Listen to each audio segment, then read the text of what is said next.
Jérôme Brunetière est mon invité. Mon invité ce jour à l'Opéra de Toulon. Je suis ravie de pouvoir rencontrer le nouveau directeur de l'Opéra de Toulon. Bonjour. Bonjour, je suis ravi de vous rencontrer également, et puis surtout ravi de vous accueillir dans cette très belle maison. Alors je suis d'accord avec vous parce qu'à l'Opéra de Toulon on se sent bien. Absolument. C'est une maison voilà, assez chaleureuse Mhm. et qui a de belles productions. Et d'autant plus, j'ai envie de dire, qu'on découvre beaucoup d'artistes en fait qu'on n'a pas l'habitude de voir. Voilà, donc c'est ce qu'on peut ressentir. Comment vous sentez-vous? Vous avez pris la direction au mois de septembre, vous avez été nommé en mai. Absolument. On est en novembre, ça fait 2 mois. Enfin, j'imagine que l'été quand même a été un petit peu... L'été a été studieux, oui, et studieux. très investi. Et puis j'ai commencé à rencontrer une partie des équipes dès avant et pendant l'été. Mais effectivement, je suis ici depuis le 1er septembre.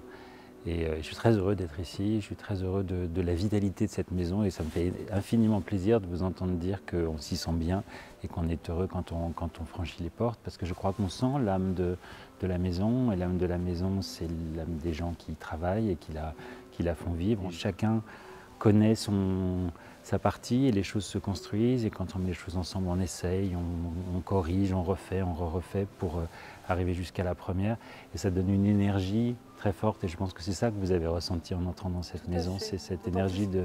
On a des techniciens qui restent un peu plus tard pour donner de la lumière pour cette interview, donc on les remercie. On les remercie absolument, oui. Parce que ça, c'est quand même chose rare.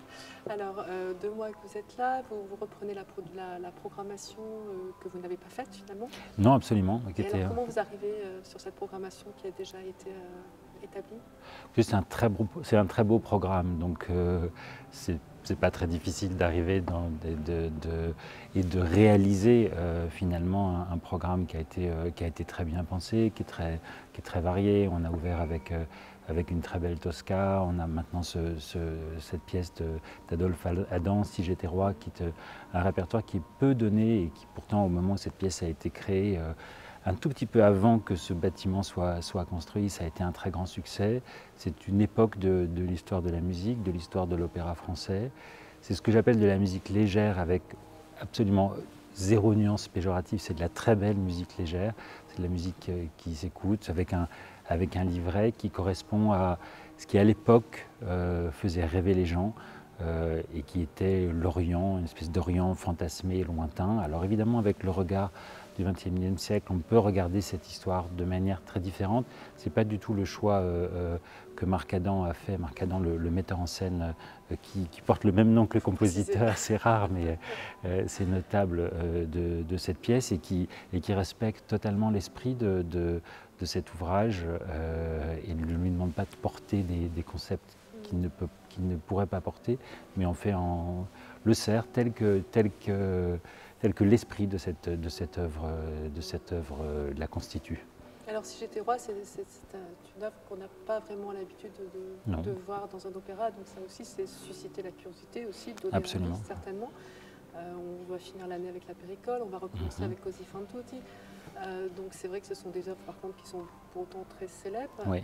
Justement, l'Opéra de Toulon, c'est ça, c'est cette mixité en fait entre curiosité et puis quelque chose qui fait partie du populaire lyrique. C'est aussi ça que vous avez envie de continuer, ou quels sont vos Je trouve que c'est ambitions, un très bon résumé que vous faites. Et effectivement, c'est cette diversité. Je crois on est la maison d'opéra de cette ville, de cette métropole, de ce territoire. Et je pense qu'on doit pouvoir trouver ici, on doit pouvoir trouver du grand répertoire, on doit pouvoir trouver des choses moins communément données, on doit trouver une programmation de concerts qui fait aussi entendre du grand répertoire, et puis des œuvres plus rares. On doit naviguer dans le répertoire d'opéra, et en 4 siècles, il y a de quoi naviguer beaucoup, et nous suivre et voyager dans cette construction du répertoire. Les très grands ouvrages, très célèbres, comme Tosca qui a ouvert cette saison, c'est très important de les donner. Cette année, on va ouvrir par Tosca, fermer par Carmen, donc on est vraiment dans 2 monuments absolus de l'opéra, mais qui ne sont pas devenus des monuments par hasard. Ce sont des merveilles. Ce sont des chefs-d'œuvre, oui, absolument. Et il faut alterner ça. Ces chefs-d'œuvre, c'est des choses qui ont été peut-être très connues à leur époque, qui sont un peu passées dans un tunnel de l'histoire. Mais vous savez, Così, que vous avez mentionné comme un des ouvrages très célèbres. Cosi a une grande traversée du désert de la moitié du 19e siècle jusqu'à c'est le festival d'Aix qui a ressuscité Cosi dans les années 40. Et il y a eu toute une période où cet opéra de Mozart était passé aux oubliettes, et puis aujourd'hui ça fait partie des grandes perles du répertoire. Donc c'est tout ça qu'on doit trouver dans une maison comme l'Opéra de Toulon, et toujours servi avec une très grande exigence artistique. Grâce à nos forces artistiques, on est là juste devant la fosse d'orchestre, on a un orchestre extraordinaire, oui, oui, oui. On a les chœurs qui sont également présents dans cet ouvrage d'Adam. Voilà, c'est ce qu'on doit trouver dans une maison comme ça, et ça intègre vraiment le projet que j'ai proposé et qui a été choisi pour la direction de cette maison, avec aussi la volonté en matière de chanteurs, de faire appel à des jeunes artistes, à des artistes qui sont au début de la carrière, et des artistes dont on sent qu'ils vont avoir une carrière qui va très probablement fleurir, et les avoir juste à ce moment-là, avant qu'ils se soient envolés vers des cieux. Je trouve que c'est... Oui, absolument. Et je trouve que c'est ce qu'on attend aussi d'une maison comme Toulon, dans une ville de province, et ce mot, je l'utilise avec fierté, exactement, parce que c'est un endroit où, pour moi, c'est très important qu'une ville comme Toulon ait un équipement comme cet opéra, qui en plus est superbe, et qui offre à sa population ces spectacles-là, et cette ambition, et cette image de l'âme. C'est d'ailleurs intéressant et je ne le savais pas je l'ai appris à l'occasion des Journées du patrimoine, ce bâtiment, l'origine de ce bâtiment, c'est la Chambre de commerce de Toulon au XIXe siècle, qui voulait que, pour parfaire encore l'image de la ville, il y ait un très très beau théâtre d'opéra dans cette ville, et ça fait partie de... Oui, ça fait partie, c'est un service public, ça fait partie de ce qu'on a la chance de trouver quand on habite ici, ou quand on vient en visite ici, ou quand on habite un peu dans les environs, et qu'on veut entrer dans cette forme d'art extraordinaire qu'est l'opéra. On peut le faire ici. Alors, vous parlez donc justement que la scène, c'est un petit peu un laboratoire aussi de découverte de jeunes talents avant qu'ils partent justement sur des scènes internationales. Comment vous les découvrez, ces jeunes talents? C'est peut-être par cette sensibilité que vous avez aussi en tant qu'artiste, je crois? Non, je ne m'autorise pas à parler de moi-même en tant qu'artiste. J'ai fait de la musique, j'ai chanté un peu pendant une courte période de ma vie, et j'ai arrêté de le faire, mais j'ai malgré tout eu cette expérience et eu cette formation. Et j'ai cette sensibilité absolument. Non, qui ne se perd pas.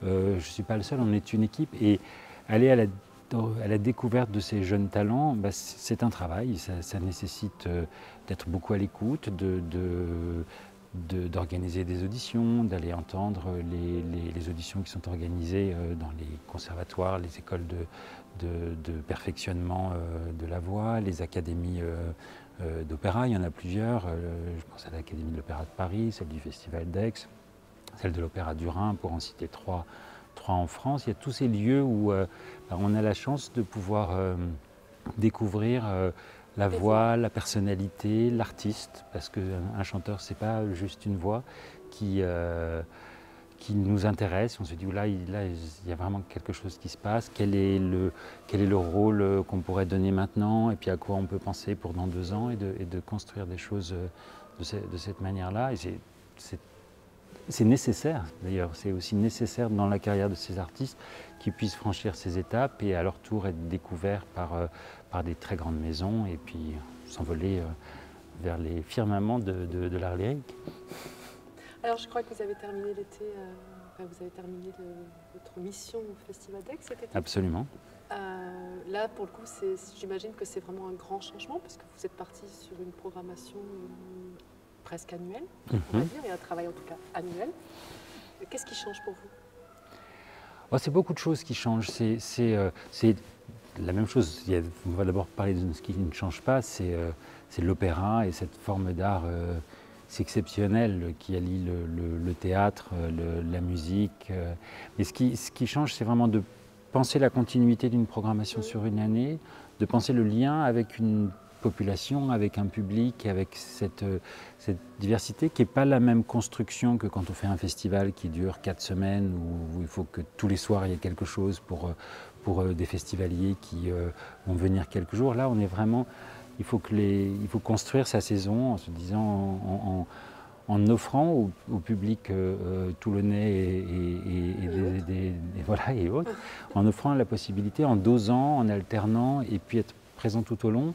Ce qui est très fort aussi, et j'en ai parlé tout à l'heure, c'est les forces musicales. Dans cette maison, il y a des chanteurs et des musiciens, le chœur et l'orchestre qui font partie de cette maison et qui sont présents tous les jours. Tous les jours, il y a de la musique quelque part dans une des pièces de cette maison. Très souvent, on joue dans la salle, il y a cette alternance. Donc on est en permanence dans la préparation du spectacle qui vient, dans la préparation du spectacle qui est là, oui, et puis dans la programmation des saisons d'après, parce qu'on travaille.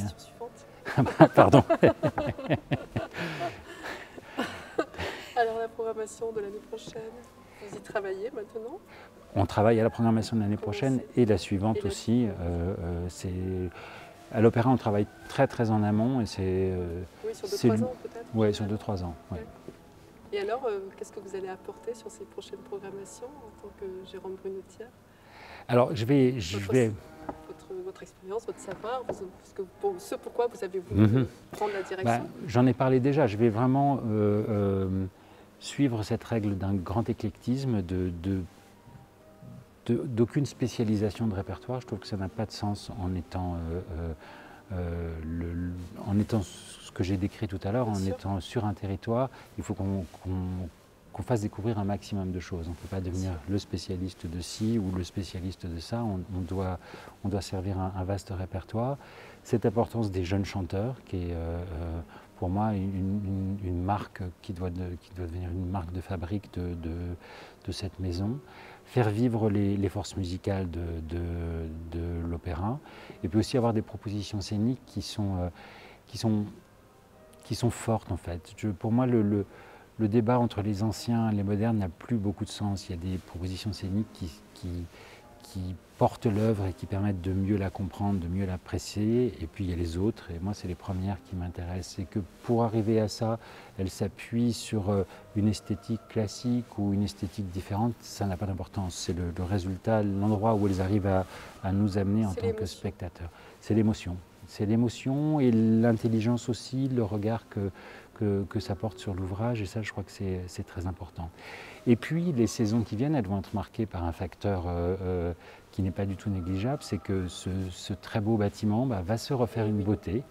Il en a besoin, il y a des travaux ambitieux qui vont avoir lieu dans cette maison, et ça aussi, je trouve que c'est un signal très fort de la part de la métropole qui est le principal financeur de cet établissement et de ces travaux, de montrer que c'est important que cet outil formidable qu'on a ici soit vraiment toujours au maximum de sa qualité. Donc il y a des choses à restaurer dans cette maison, dans la mécanique de scène, dans la salle, dans les coulisses, un certain nombre de choses qui vont être faites, qui vont amener à une fermeture de 2 ans et demi, 2 ans de travaux, mais entre la période avant et après, ça va faire 2 ans et demi de fermeture pour le public, pendant lesquels le bâtiment va fermer, mais l'opéra va continuer dans différents lieux de Toulon sur lesquels nous travaillons. Et ça aussi, ça rajoute une contrainte, mais les contraintes permettent de grandir, voilà, pour s'adapter aux différents lieux que nous aurons et trouver à chaque fois les propositions artistiques qui sont... Et d'apprendre aussi peut-être par rapport à la demande du public. Absolument. Et aussi d'aller à la rencontre des publics qui fréquentent ces autres lieux. Et pas forcément l'opéra. Exactement. Cette maison-là. Exactement. Est-ce que le rêve est important justement? Est-ce que cette notion de rêve, vous êtes un directeur, vous êtes, j'imagine, très pragmatique, très ancré, mais est-ce que la part de rêve justement reste importante dans cette programmation que vous souhaitez justement proposer à travers cette émotion-là que vous avez envie de donner? Est-ce que vous pensez que le rêve est important aujourd'hui de continuer à rêver? Alors, oui, c'est pas un mot que j'utilise très fréquemment, le rêve, mais finalement il est très intéressant parce que oui, cet ouvrage qu'on prépare ici, d'une certaine manière, c'est un rêve. D'ailleurs, sans dévoiler la mise en scène, le rêve a un rôle important dans cette mise en scène-ci. Et c'est un rêve, souvent dans les œuvres, même dans les œuvres les plus légères, les œuvres les plus drôles, où il y a quelque chose qui nous est dit par le livret, et puis qui prend une ampleur énorme parce qu'il y a la musique qui est là, et d'une certaine manière, la musique fait que la manière dont on reçoit l'histoire et le livret est magnifiée, amplifiée. Et oui, c'est une forme de rêve, mais dont on se réveille en ayant acquis quelque chose, je n'ai pas envie de dire appris, mais en ayant expérimenté quelque chose, et souvent en ayant touché quelque chose de l'ordre de l'humanité, des sentiments, des choses qui ont une très grande permanence dans le temps, qui sont très importantes. On parlait de Cosi tout à l'heure. Je trouve que Cosi, on peut le lire comme une petite historiette un peu superficielle, on peut le lire comme une historiette un peu misogyne aussi. Je crois que profondément elle ne l'est pas, et que ce qui se raconte sur Cosi, c'est l'histoire d'adolescents qui font l'expérience du sentiment amoureux et qui font une expérience un peu cuisante, mais dont ils sortent, je crois, tous grandis. Et les sentiments que Da Ponte, le librettiste, a écrit, et que Mozart a amplifié avec cette magnifique boîte d'amplification qu'est l'opéra, ils sont tout aussi actuels aujourd'hui qu'ils l'étaient au XVIIIe siècle quand cette œuvre a été écrite. Et c'est ça, je trouve, qui est très passionnant. Alors après, il ne faut pas s'arrêter au vocabulaire, aux situations d'une époque. Mozart a raconté une histoire du XVIIIe siècle, mais les sentiments qui sont à l'œuvre, la mécanique qui fait agir les êtres humains, ils s'appliquent de la même manière en 2023, puisque ce sera en 2023 quand on le jouera. La société n'est pas la même, les codes ne sont pas la même, la place des hommes, des femmes, tout ça, tout a changé, mais les sentiments humains derrière, c'est les mêmes. Donc l'opéra finalement permet de s'identifier aussi à Oui. la situation. Oui. Pour résumer ça. Tout en étant dans un rêve, tout en étant dans une démarche qui n'est pas une démarche intellectuelle, active, de réflexion, mais des choses se font naturellement dans notre esprit grâce à la magie du théâtre et de la musique. Merci beaucoup, Jérôme Gunther. Merci. Merci.